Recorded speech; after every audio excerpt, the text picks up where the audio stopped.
Mesdames et messieurs, bienvenue à notre 10e livraison de facilité. Eh bien oui, bien sûr, nous en sommes à notre 10e livraison et c'est toujours un plaisir pour nous de vous parler, de discuter avec vous de technologie, de tout ce qui se passe dans le domaine des technologies numériques.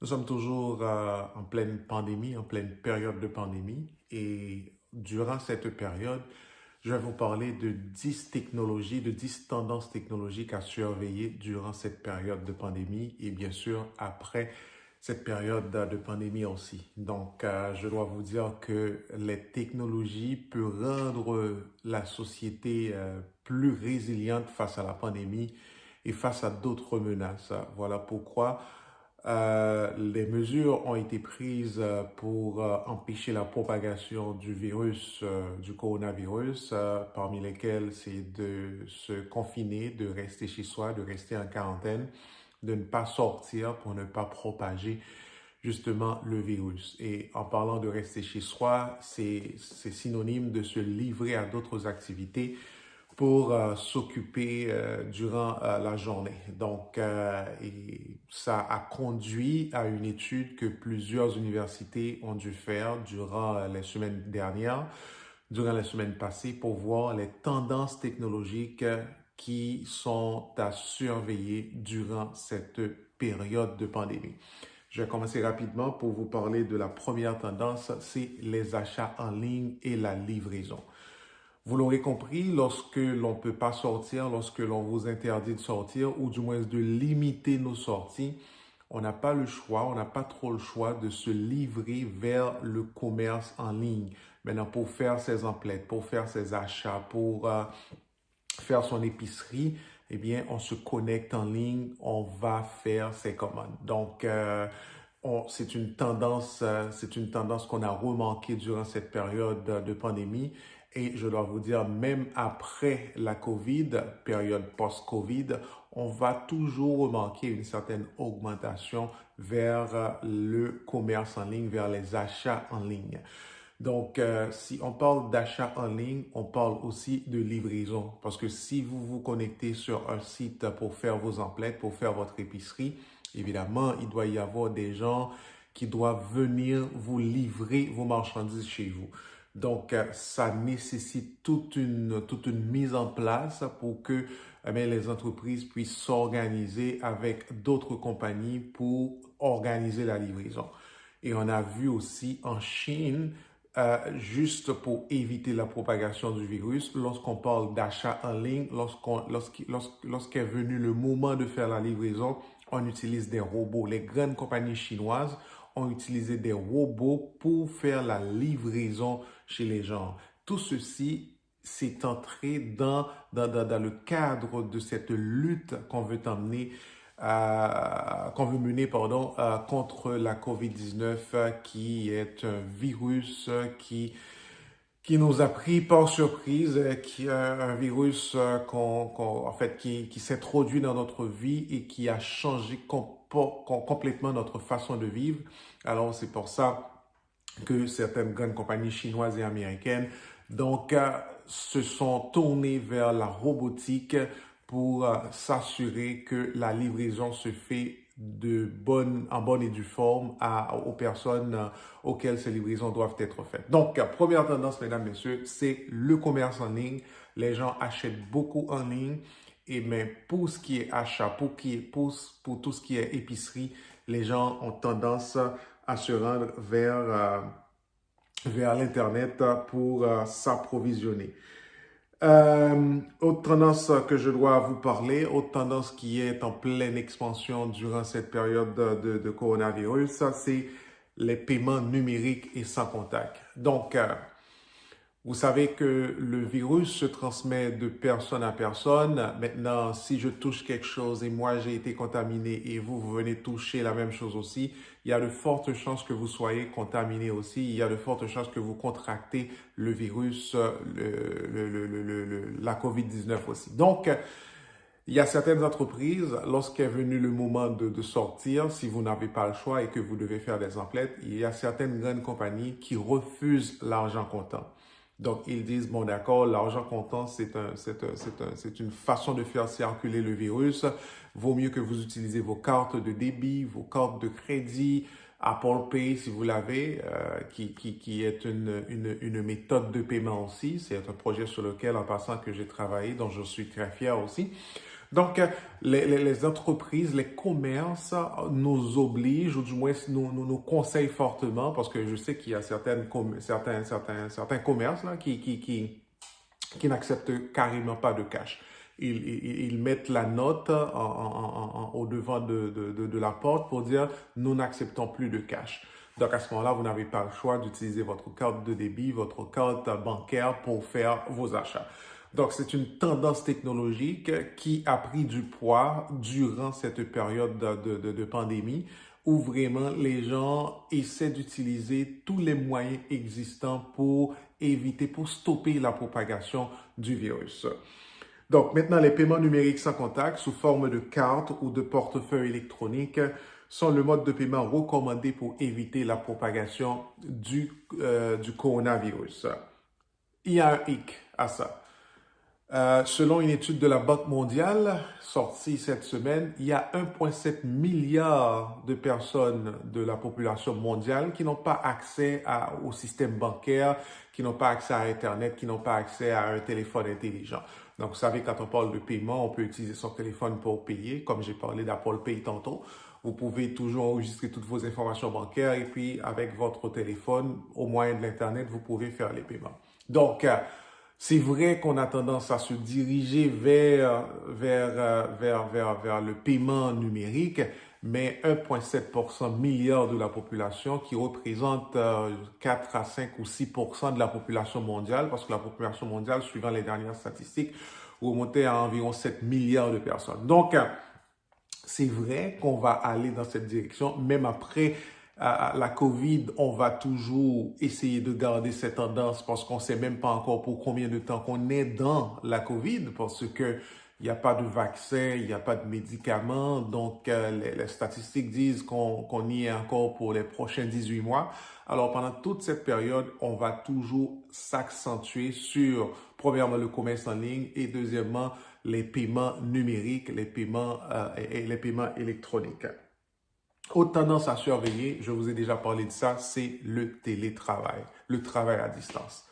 Donc, du jour au lendemain, plusieurs compagnies n'avaient pas le choix de se livrer vers le travail à distance pour le fait que plusieurs gouvernements du monde ont demandé à ce que vous restez chez vous, à ce que l'on garde les personnes chez soi pour éviter la circulation et du même coup éviter aussi la circulation du virus. Donc, c'est une tendance technologique qui est venue à grande échelle durant cette période de pandémie et c'est une tendance aussi, on peut dire, qui est là pour rester par rapport à de nombreux avantages qui sont associés à cette tendance-là, ce qu'on appelle le télétravail, le travail à distance et aussi les avantages que même les employeurs peuvent en tirer du travail à distance. Donc, en plus de prévenir la propagation du virus, le télétravail permet également d'économiser du temps et le déplacement et d'assurer une certaine flexibilité.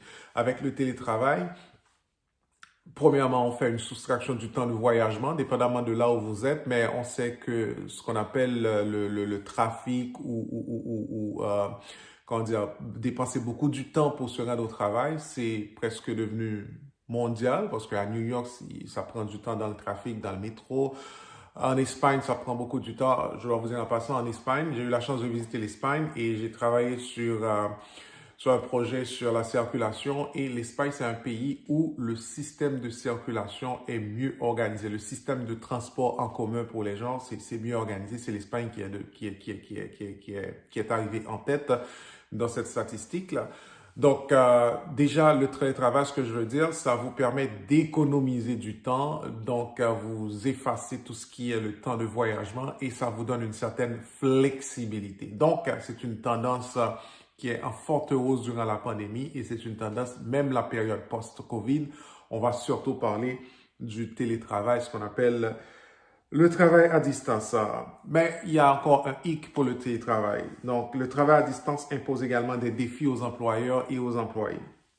La sécurité de l'information, la protection de la vie privée et le soutien technique en temps opportun peuvent être de gros problèmes, comme vous l'avez remarqué la semaine dernière avec le recours collectif qui a été déposé contre Zoom. Il y a des avantages pour l'employé qui a une certaine flexibilité et j'ai publié un article que j'ai tiré d'un journal suisse sur mon compte LinkedIn hier qui dit que le télétravail, ça dépend de la personnalité de la personne. Il y a des personnes qui sont un peu casanières, ça peut marcher et ça peut avoir aussi des impacts mentaux sur vous, le télétravail. Je vous invite à consulter mon compte LinkedIn et vous allez lire cet article. C'est un article, c'est pas trop long, qui est tiré d'un journal suisse. Et j'ai diffusé ça justement, j'ai posté ça hier sur mon compte LinkedIn.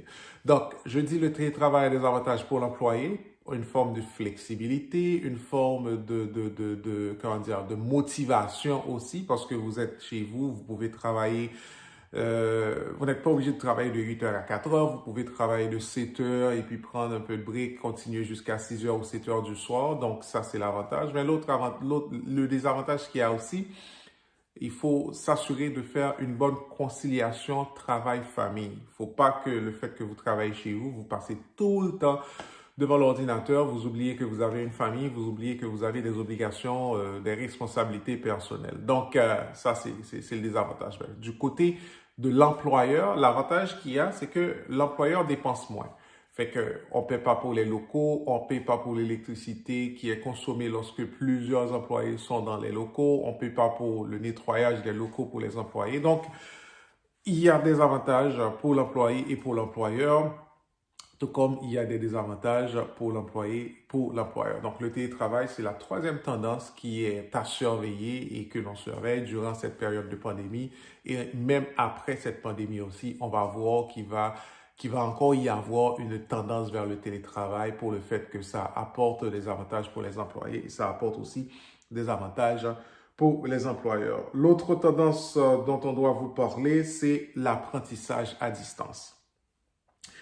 À la mi-avril, 191 pays ont annoncé ou mis en œuvre des fermetures d'écoles ou d'universités, ce qui a touché 1,5 milliard d'étudiants.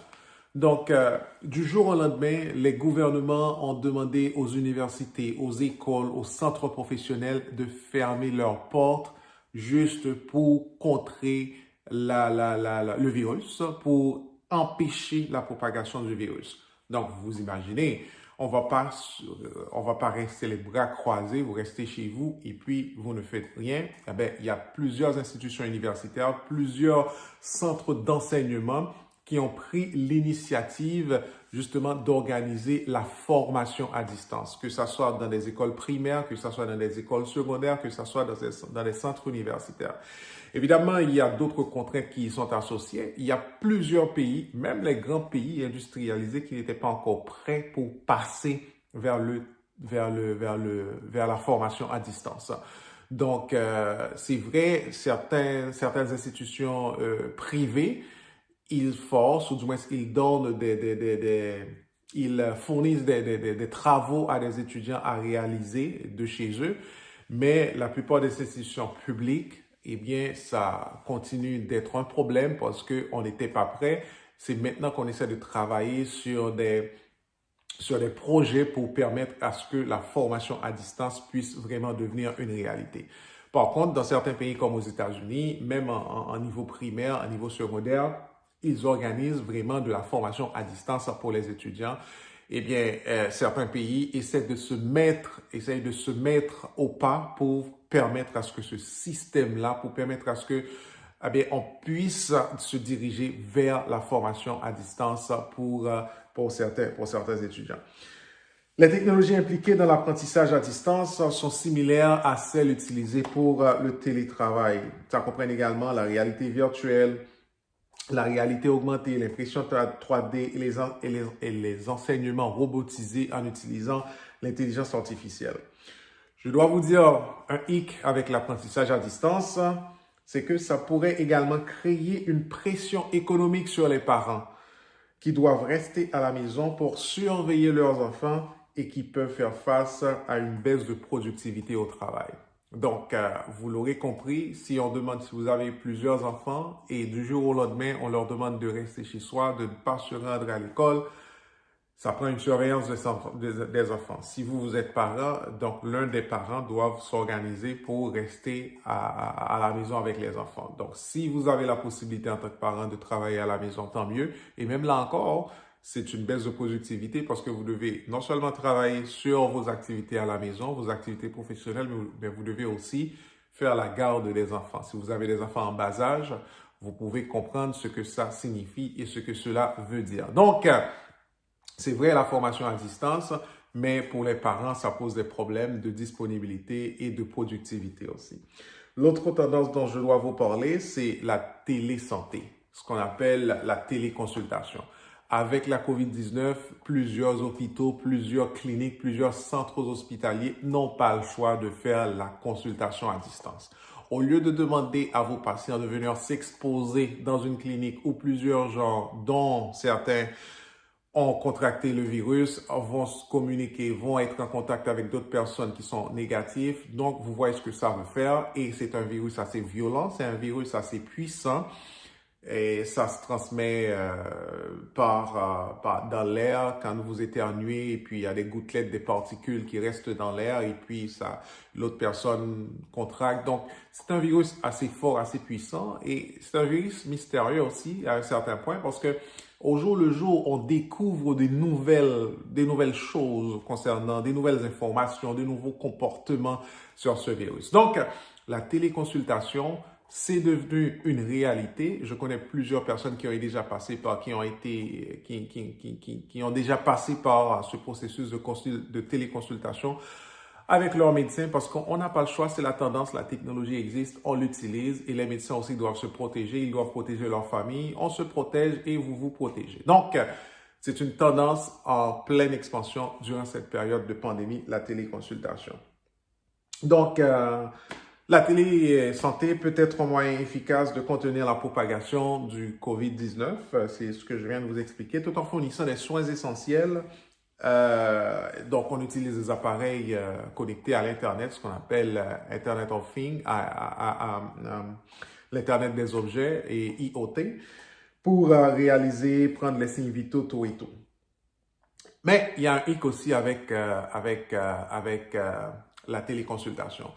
La téléconsultation, c'est nouveau. Donc, la téléconsultation, ça n'existait pas avant. Mais vous savez, la médecine, c'est très réglementé. Donc, dans plusieurs pays, tout ce qui est santé, il y a beaucoup de règles qui ont été établies pour permettre le bon fonctionnement de ce secteur. Étant donné qu'on vient à plein an de mille maintenant dans la téléconsultation, les règles, les balises n'existaient pas avant. Donc, il arrive certaines fois qu'il y a certains conflits par rapport à ce que l'on fait maintenant comme téléconsultation, que ce soit protection de la vie privée des gens, que ce soit la protection des données, avoir un réseau sécurisé quand vous communiquez des informations à votre médecin, tout et tout. Donc, c'est pas encore réglementé. Il y a des travaux à faire, il y a des avancées à faire aussi dans ce domaine pour permettre à ce que l'on soit en mesure de régulariser, de réglementer le processus de téléconsultation parce que, comme j'ai dit, c'est tout nouveau. On est obligé d'embarquer dans ce système assez rapidement parce que le virus est nouveau pour nous. Donc, septième tendance, c'est le divertissement en ligne. Vous l'aurez compris, mesdames, messieurs. Restez chez vous à ne rien faire. La seule façon, c'est de diriger vers l'Internet, vers le divertissement en ligne. Il y a plusieurs compagnies qui ont mis beaucoup plus de contenu en ligne durant la période de confinement. On peut parler de Netflix, on peut parler de Crave, on peut parler de TuTV pour les gens qui vivent au Canada. On peut parler de Amazon Prime Video. Donc, les contenus ont été augmentés, ont été bonifiés pour que les gens, et Netflix aussi, a vu son chiffre d'affaires augmenter parce qu'il y a beaucoup de gens qui se sont tournés vers Netflix pour s'abonner parce qu'ils sont chez eux, ils n'ont rien à faire que de se livrer vers les divertissements en ligne. Et autre sorte de divertissement en ligne dont on a constaté une augmentation accrue durant cette période, c'est les jeux en ligne, les jeux de vidéo en ligne. Vraiment, il y a une augmentation, c'est une tendance à surveiller. Et même après la COVID, on va toujours remarquer cette tendance vers la hausse, vers le divertissement en ligne. Huitième point, c'est huitième tendance technologique que l'on surveille durant cette pandémie, c'est la chaîne d'approvisionnement 4.0. Donc, chaîne d'approvisionnement 4.0. Donc, la pandémie de COVID-19 a perturbé la chaîne d'approvisionnement. Avec les commandes de distanciation sociale et de quarantaine, certaines usines sont complètement fermées. Donc, même les services essentiels que l'on a demandé de travailler, on vous demande de respecter certains principes. La distanciation sociale, distance de 6 pieds entre deux personnes. Donc, toute la chaîne d'approvisionnement a été vraiment affectée par ça. Donc, les transferts de marchandises qui doivent être faits d'une province vers une autre, d'un État vers un autre État, d'un pays vers un autre pays, eh bien, on doit tout revoir. Le système de transport aérien aussi, donc, a été impacté. Même pour faire la livraison des matériels médicaux pour protéger les gens qui nous prodiguent des soins, eh bien, c'est tout un problème pour s'approvisionner parce que tous les systèmes ont été chambardés. Eh bien, maintenant, ce qu'on a remarqué, la technologie de base de la quatrième révolution industrielle, telle que le big data, l'informatique dans les nuages, l'Internet des objets et le blockchain, constituent, ou du moins construisent un système de gestion de la chaîne d'approvisionnement plus résilient pour l'avenir en améliorant l'exactitude des données et en encourageant le partage des données. Donc, on a remarqué dans le temps, c'était plus un peu de la paperasse qu'on faisait pour faire des commandes, pour passer des commandes d'une institution à une autre, d'une compagnie à une autre, d'une industrie à une autre. Maintenant, étant donné que le contact se fait très difficilement, le contact se fait en fait, c'est pas évident pour le contact. Maintenant, on n'a pas le choix de se tourner vers les technologies pour un peu automatiser tous les processus de manière à ce que les gens puissent recevoir ce qu'ils doivent recevoir comme livraison. Eh bien, c'est pour ça qu'on parle de chaîne d'approvisionnement 4.0. C'est à surveiller, justement, durant cette période. Donc, neuvième tendance, c'est la robotique et les drones. Robotique et les drones, vous avez vu, surtout en Chine, dans les hôpitaux, on a utilisé les drones pour faire la livraison des médicaments. Comme c'est un virus violent, c'est un virus sauvage, c'est une bibite vraiment, on ne sait pas d'où ça vient. Maintenant, pour éviter le contact des gens, c'est des drones qui ont été utilisés des robots, pardon, qui ont été utilisés pour livrer des médicaments à des gens dans leur chambre d'hôpitaux. Les robots aussi ont été utilisés